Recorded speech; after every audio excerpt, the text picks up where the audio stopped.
All right, talking about the last couple of chapters of Program or Be Programmed, 10 Commands for a Digital Age by Douglas Rushkoff. Chapter 9, Openness. Share, don't steal. Digital networks were built for the purpose of sharing computing resources by people who were themselves sharing resources, technologies, and credit in order to create it. This is why digital technology is biased in favor of openness and sharing. Because we are not used to operating in a realm with these biases, however, we often exploit the openness of others or end up exploited ourselves. By learning the difference between sharing and stealing, we can promote openness without succumbing to selfishness. And so here he's addressing sort of a staple discussion in the internet conversation, and as it's well known and has been established, and we'll get into more details here, openness and sharing are like core identities of the internet and the digital landscape. But we've run into a lot of issues with people because of how easy it is to share and alter things. The owners of the original creations, how do they get credit for that type of stuff? And how do we minimize the risk of, something like copyright infringement and things like that? So that's kind of what this chapter is all about. And, some ideas put forth here. No matter how private and individual we try to make our computers or our programs, even our files, they all slowly but surely become part of the cloud. Whether you're simply backing up a file by sending it to the server holding our email, or go as far as to create a website archive, we all eventually make use of computing resources we don't actually own ourselves. And so perhaps because they witnessed how effective distributed processing was for computers, the builders of the networks we use today based both their designs as well as their own working ethos on the principles of sharing and openness. Nodes on the internet, for example, must be open to everyone's traffic for the network to function. Each node keeps the packets that are addressed to it and passes on the others, allowing them to continue their journey toward their destination. Servers are constantly pinging one another, asking questions, getting directions, and receiving the help they need. And that's what makes the internet so powerful. That's how it works. So it's also what makes it so vulnerable to attack. Pretty much everything has been designed to talk to strangers and offer assistance. So the net was built in a gift economy. So it's based more on sharing than profit. Everyone wanted a working network. Everyone was fascinated by the development of new software tools. So everyone just did what they could to build it. Of course, it was funded, but often indirectly. Most of the programmers were either university professors or their students, free to work for credit or satisfaction beyond mere cash. Pretty much everything we use on the internet today, from email and the web to streaming media and video conferencing, it was all developed by this non-profit community and released as what they called freeware or shareware. And so the reward of it all was just simply building the network and seeing your own innovation accepted and extended by this community. As it became privatized and commercialized, it's this bias for openness and sharing remains still. But now it is often people and institutions exploiting this bias in order to steal or extract value from one another's work. Digital technology's architecture of shared resources, as well as the gift economy through which the net was developed, have engendered a bias toward openness. It's as if our digital activities want to be shared with others. As a culture and economy as a culture and economy inexperienced in this sort of collaboration, however, we have great trouble distinguishing between sharing and stealing. In many ways, most ways perhaps, the net's spirit of openness has successfully challenged a society too ready to lock down knowledge.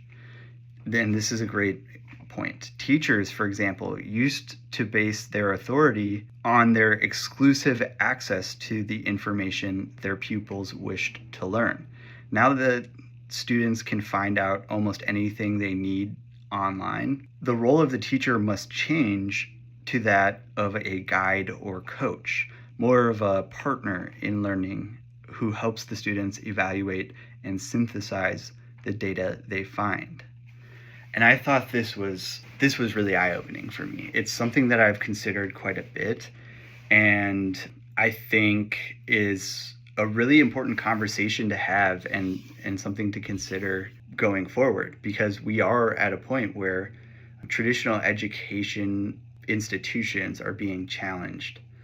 And I've been grappling with a lot of different pieces of that puzzle and trying to ultimately determine what I think is the right course, particularly the role of the teacher, right? Because there's a challenge there that's going on.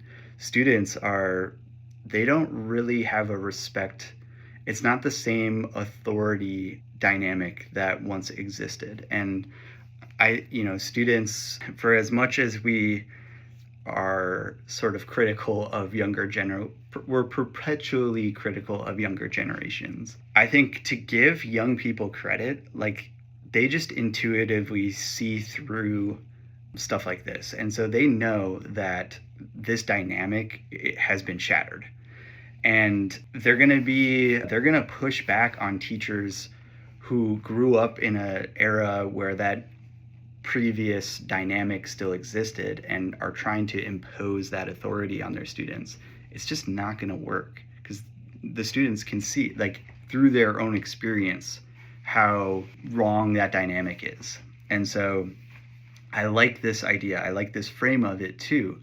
The teachers today, their job is not to be the authority, and their authority doesn't come from this monopoly over vital information, right? Their role needs to be more of a coach. And I think that's an excellent way of describing it.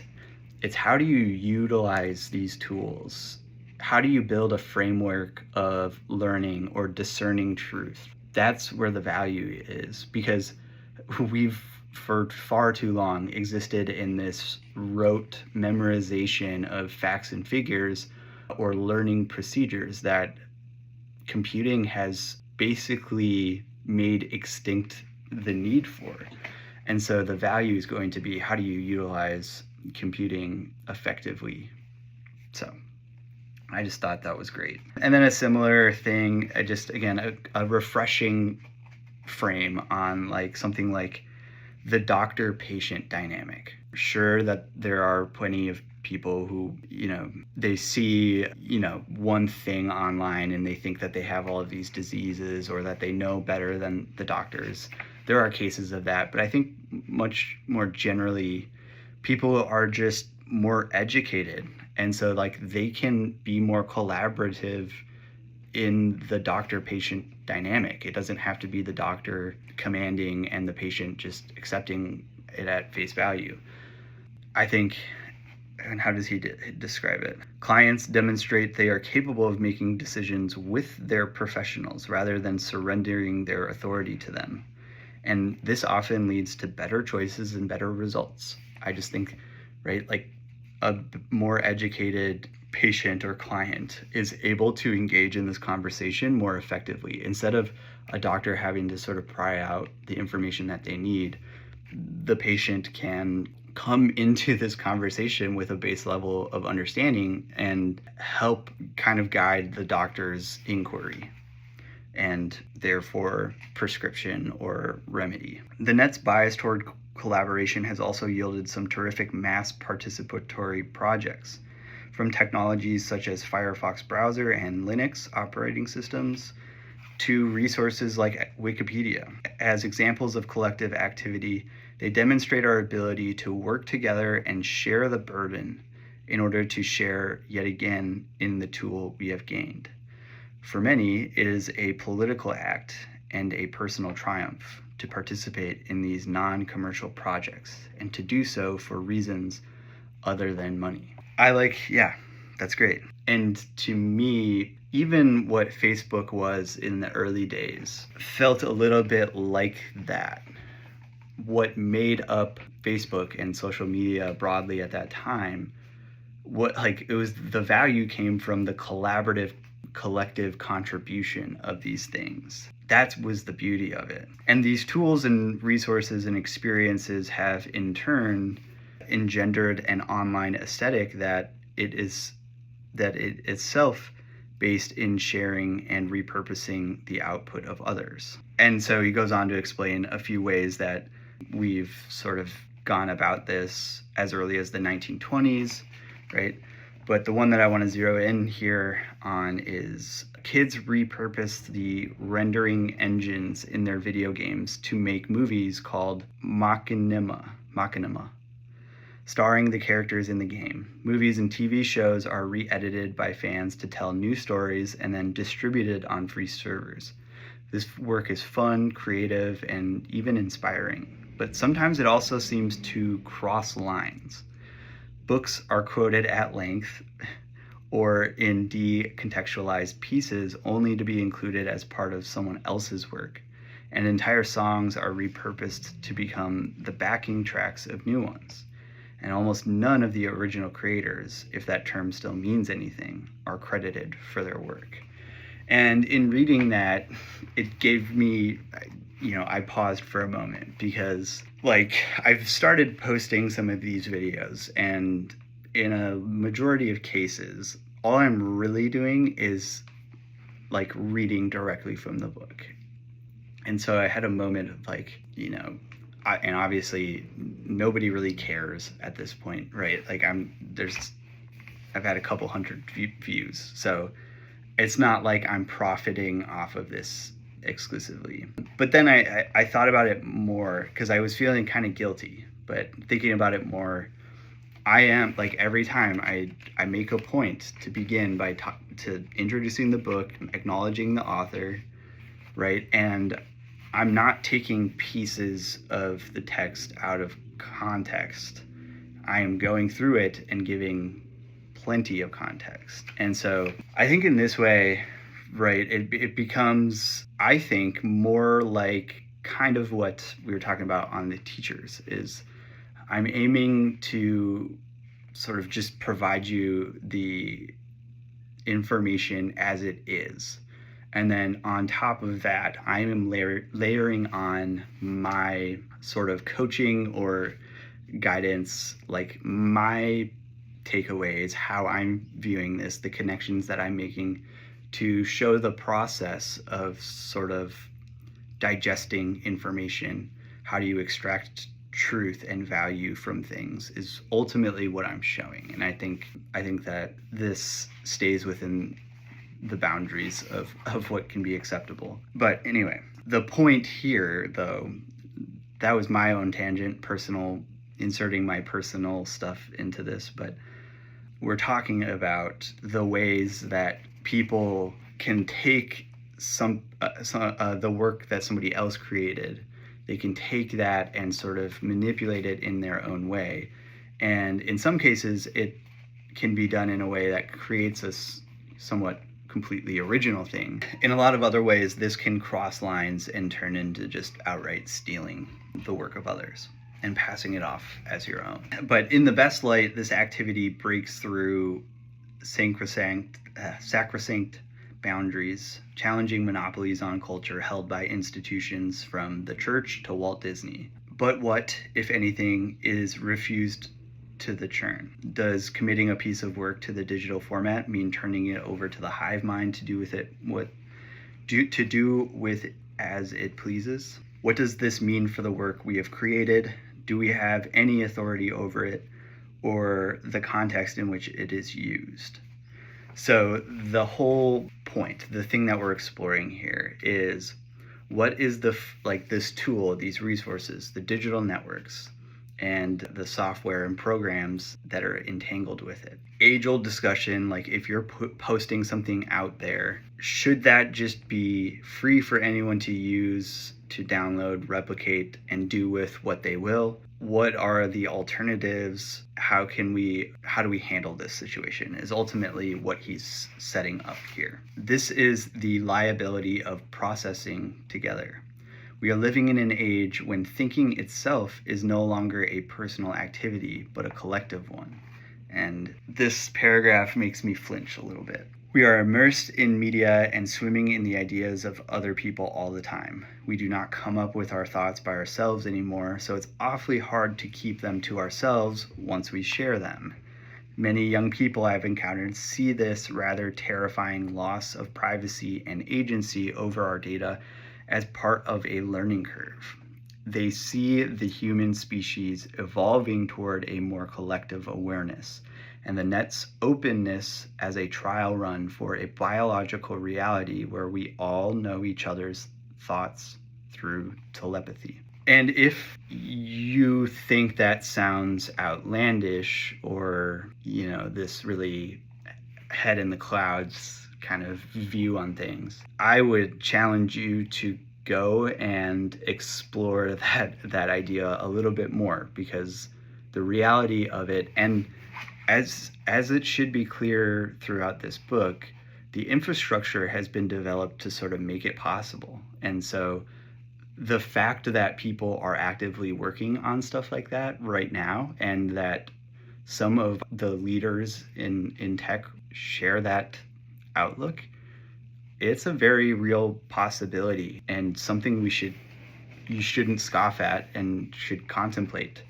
What are the ramifications of this, and what is your position on it? My position, I did not like that at all. And so one of the things that I still need to sort of explore as a takeaway from after finishing this is he maintains a really optimistic point of view about this collectiveness, and he consistently refers to this like collective consciousness ability. It's something that I've even kind of talked about, but the way that he is addressing it makes it more tangible, more tactile, and I don't like the way that it is manifesting. So something I still need to wrestle with before I come to my ultimate conclusion. Because, knee-jerk reaction here is like, I really value privacy, and I don't necessarily want that level of transparency for everybody. It's like the main privacy point, and I just don't know that that's the direction we should go with all of this. But anyway, I have to flush those thoughts out more before I speak to him. But whether or not we are headed for shared consciousness, this learning curve should still be in effect. We need to develop the manners and ethics that make living and working together under these conditions pleasant and productive for everyone. And so here, and that's what I really appreciate about the way that he sees this, like even if you have that point of view or if you disagree with it, the reality of the situation is digital networks and all of this technology has a bias toward, connectedness on that level. And so we need to establish the etiquette, the manners, the ethics around it at a bare minimum to open that conversation for one, but also just like as we approach that reality, whether or not we choose to go that route it's going to depend on our having already established sort of ethics around it. So then he explains, just like in the digital realm, it doesn't take that much effort, but it takes a bit of effort. With just a bit of effort, you can see, take, and replicate anything anybody does. And so if a DVD can be played, it can be replicated. You might incur, a one generation loss of digital fidelity there, but the fact that we can copy and distribute anything that anybody does doesn't necessarily make it right? And that's the point. That's the ultimate point.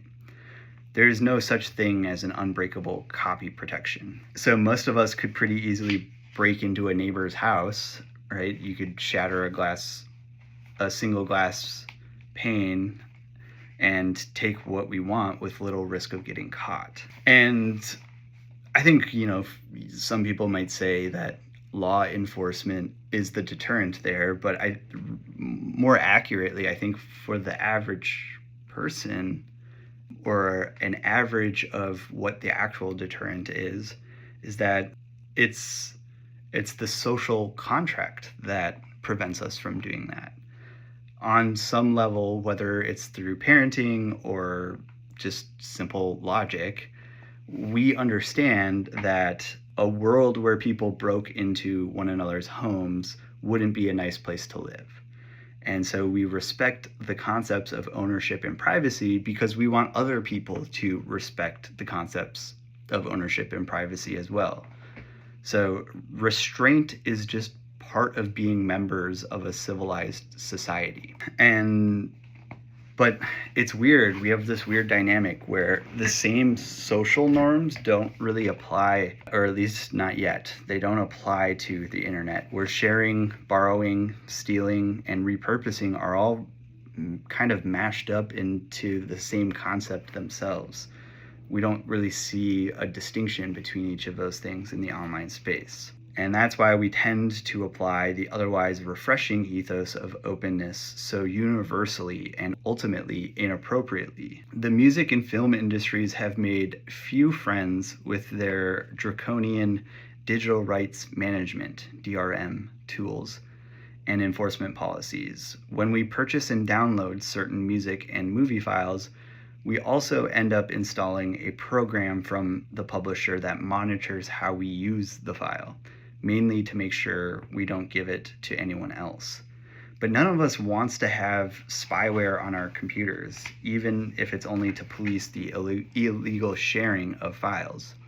It feels like an invasion. Besides, if we have bought a piece of music, shouldn't we be allowed to share it with our friends and family, or even just copy it to our many listening devices? So let me just be clear in establishing something that I don't think I've, because I'm not reading every single word, that I don't think I've made very clear. He's providing both sides, both points of the argument here, right? So the internet from its inception was designed with this openness in mind, and it remains a central ethos to this day, right?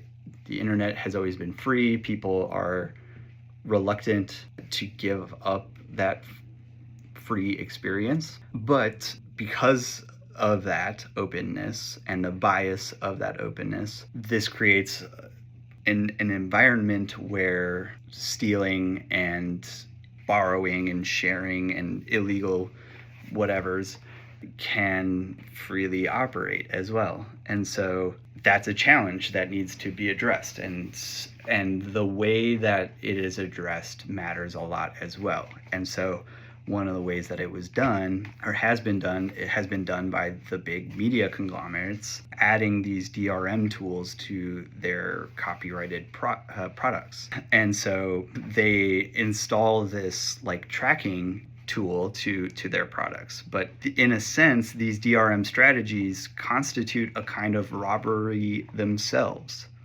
In order to work, these secretly planted programs must actually utilize some of the capacity of our computer's processors. They steal cycles and memory from our machines, carrying out tasks on behalf of companies without our consent. That's stealing too. And I think it becomes particularly relevant. Like, why should you care about that? It becomes particularly relevant in cloud-based storage solutions. And because think about, I was just having a conversation with people at work, and it's something that I get really mad about. I get really worked up about this.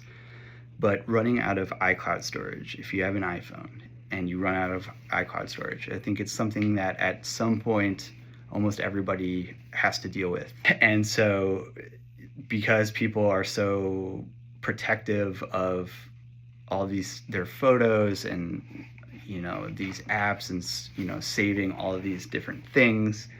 They don't want to give up any of that. They don't want to delete anything to free up that storage. And so what do they have to do? They have to purchase more storage.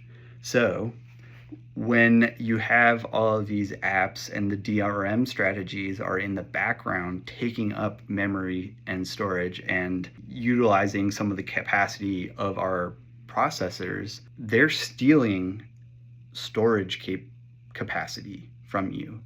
And if you're in a situation where you have to purchase additional storage because you are at capacity, that becomes a financial commitment from you. And so in that way, these things that are planted in your devices are stealing from you in the same way that people, in almost the same way as people doing it with this licensed content. So just something to consider.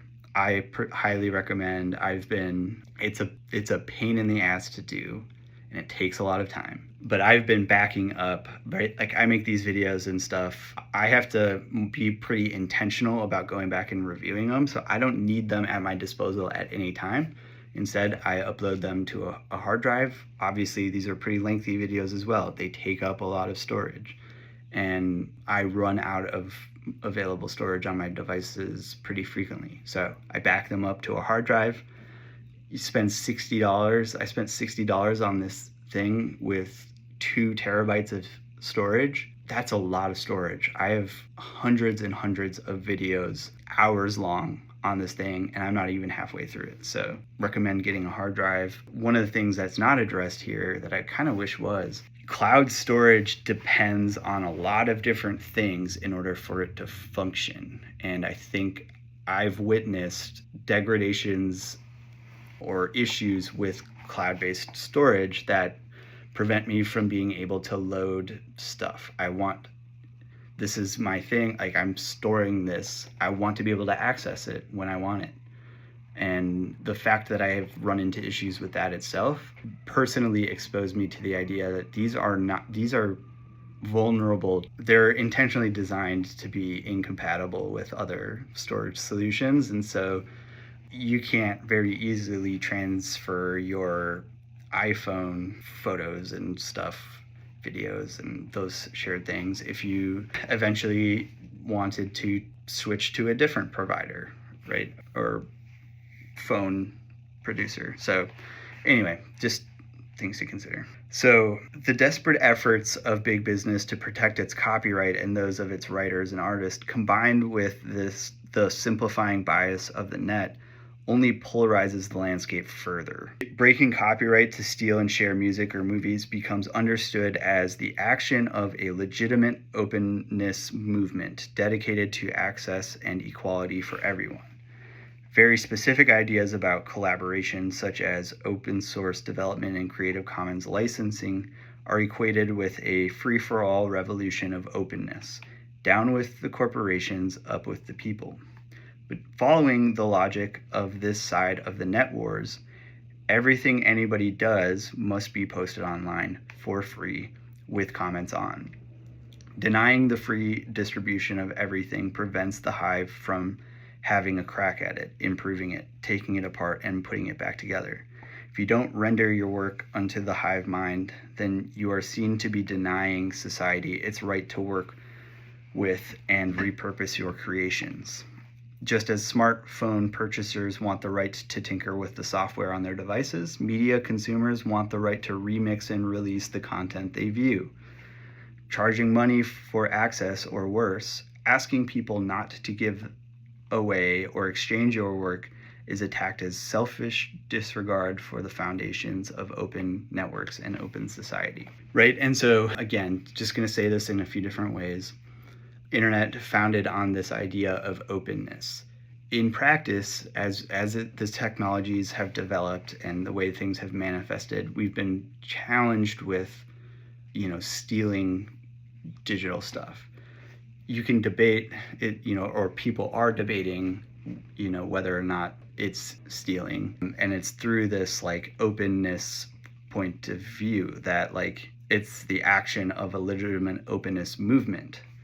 But if you follow the logic of the openness movement, just having everything be completely free, you must submit all of your stuff online and accept that anybody can just take it and remix it or remake it, right? And they reject having to pay for anything at all. But what this argument misses is that the very same kinds of companies are making the same money off text, music, and movies simply by different means. Value is still being extracted from everyone who creates content that ends up freely viewable online. Whether it's the author writing this book or a blogger writing posts, it's simply not being passed down anymore.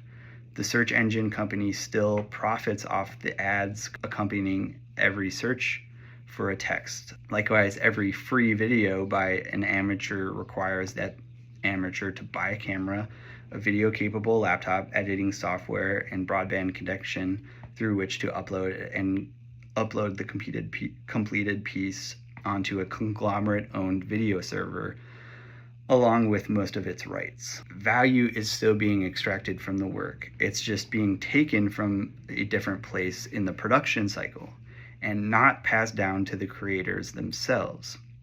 Those who do create for a living are told the free labor will garner them exposure necessary to get paid for something else they do, like talks or television. Of course, the people hiring them to do those appearances believe they should get them for free as well, because their live performances will help publicize their books and movies.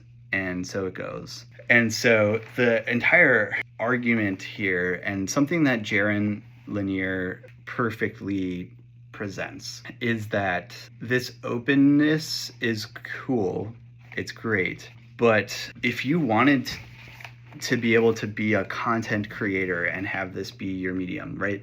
The thing that empowers you is this medium, but the structure allows everybody else to extract value from you in this free dynamic.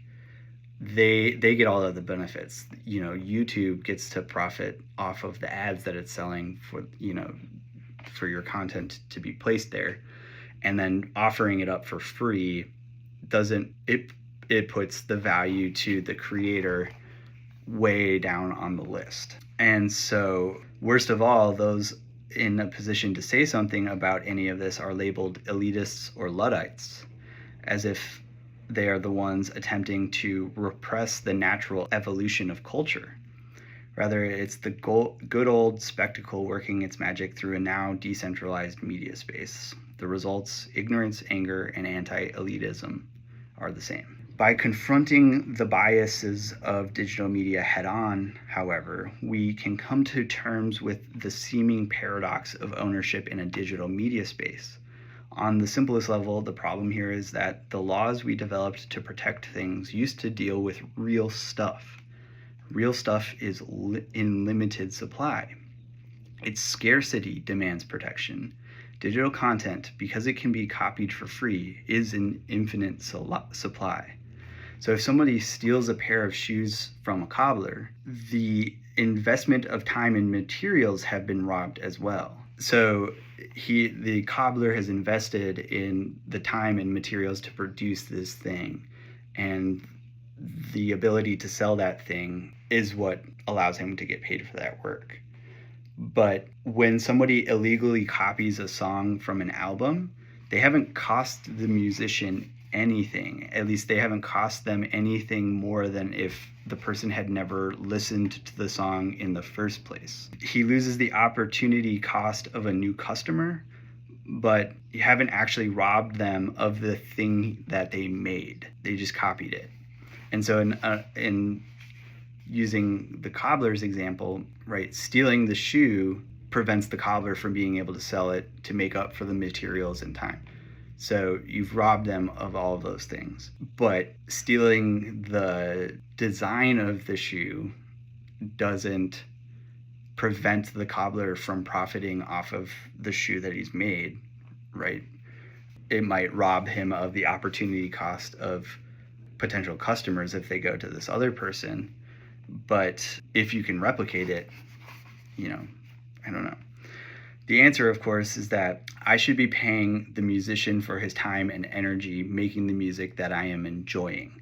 It's a cost that should be shared by all of us who listen to it and shared equally. This notion is alien to us. Millions of people use Wikipedia on a daily basis for their work and research, a privilege gifted to them by thousands of writers and editors contributing their time for free. Traffic is huge, but so few think to pay for it that the nonprofit foundation funding Wikipedia can barely meet the costs of maintaining its servers. The openness of the net and the ease with which we can make use of its resources for free make the notion of joining the paying minority look too much like the sucker's bet in a bad game theory scenario.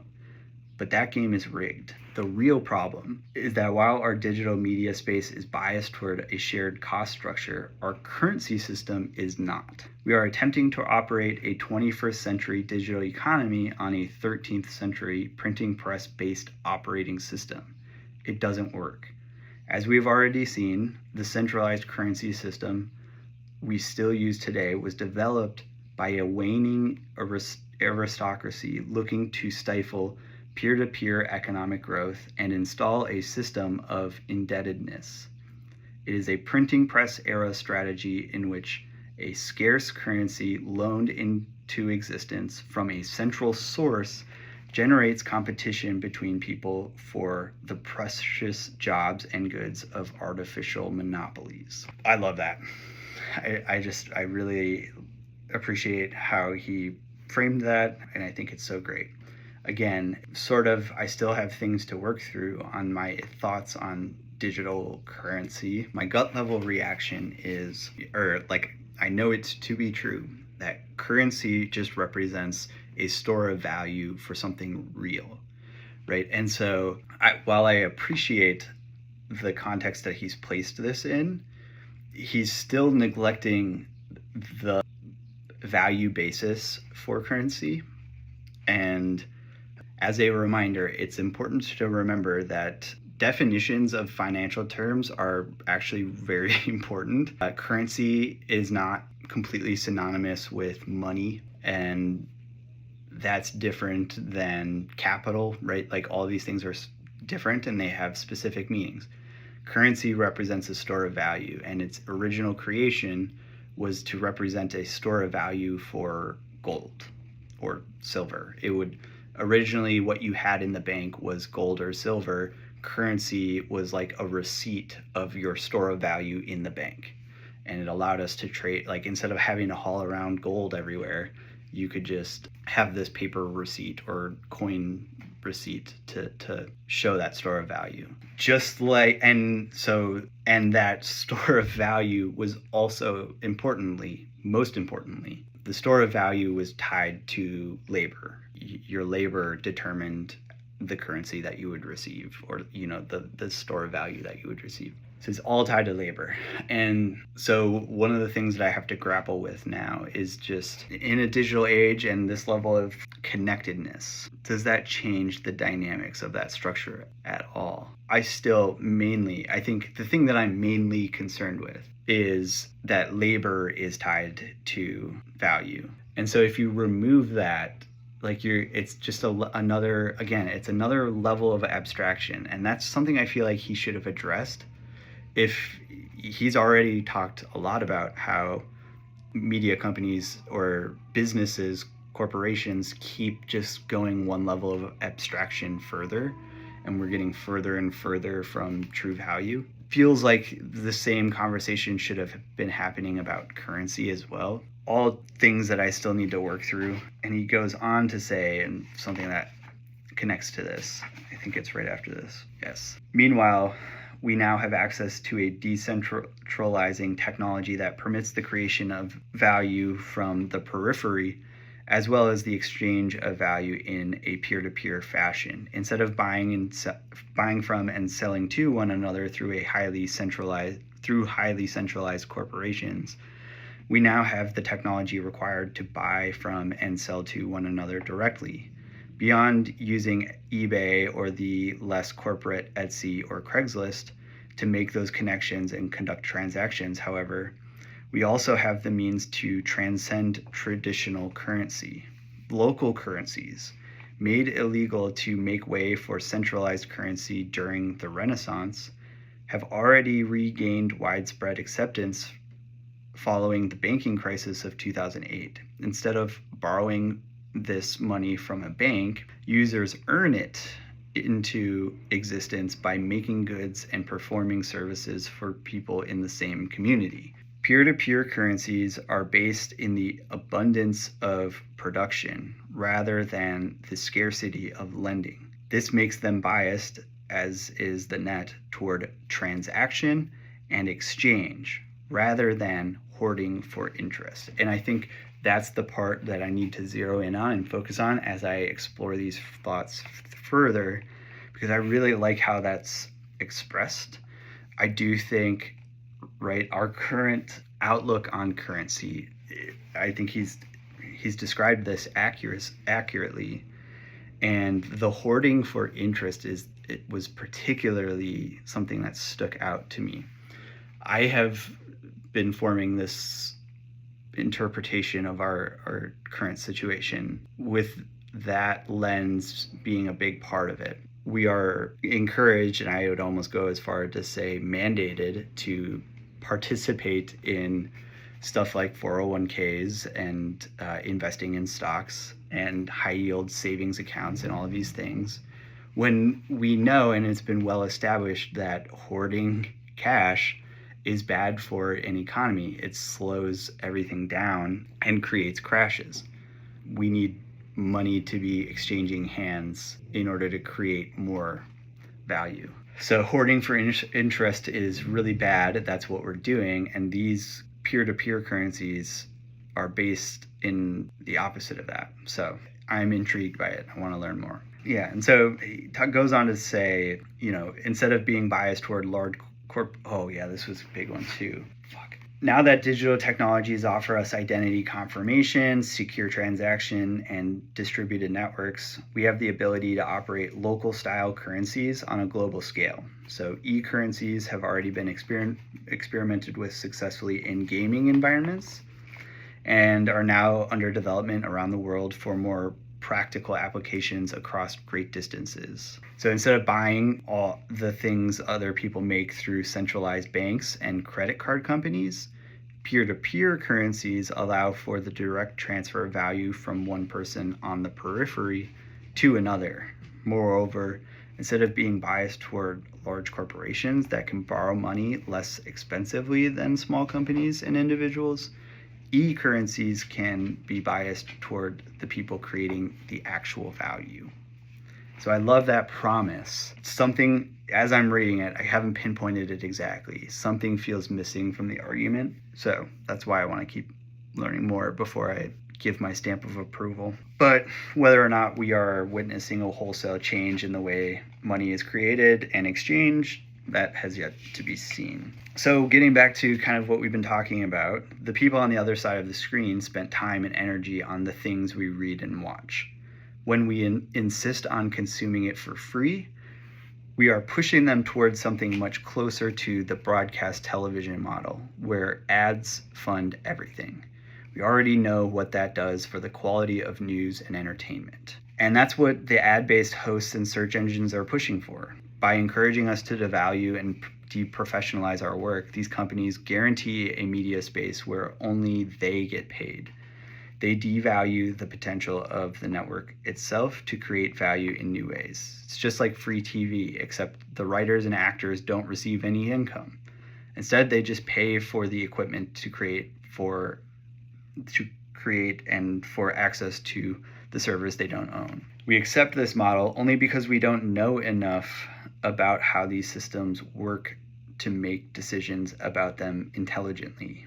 Creative Commons, an alternative to copyright developed by Stanford law professor Larry Lessig, is not a free-for-all but a social contract through which content creators can declare under what conditions someone else may use and repurpose their work, in whole, in parts, or not at all.